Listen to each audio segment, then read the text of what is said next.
these costs,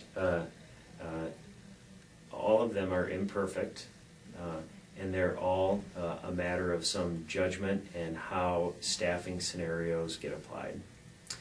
So the superintendent has put out there in the public domain a staffing scenario that says, an incremental staffing scenario that says for opening a 2-unit building or a 6th school between principal, custodial staff, and some other just fixed costs that go with cracking open one more building, it's about $411,000. And that assumes that we would staff that building in the same way in which we would staff the other buildings.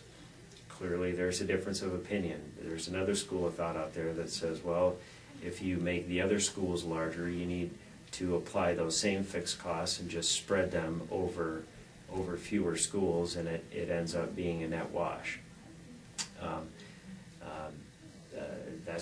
That's a different way that another group of folks is looking at it. There will always be a matter of judgment applied to how those costs get really allocated. Can a principal adequately do his or her job going from a 2-unit school to a 3-unit school? That principal needs to get to 6 more classrooms every week or every day or every period of time.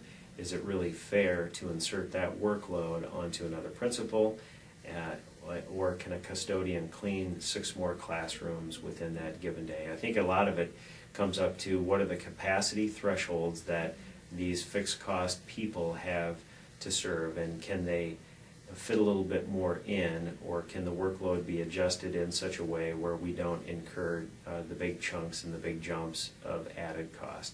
That's the $64,000 question. The superintendent is steadfast in his opinion of that. It's certainly in the future board's purview to say, no, we're going to arrange staffing differently to help mitigate this, whether it's in a 5-school plan, 6-school plan, something else. But it's the big, there's a lot of a judgment that needs to get applied to how those costs get wrung out. But I think intuitively, another building is just simply going to cost more. I don't think that's unfair to say whether it's $400,000, $200,000, $600,000, it's going to cost more, and do we really need it, and do we really need for it to cost more?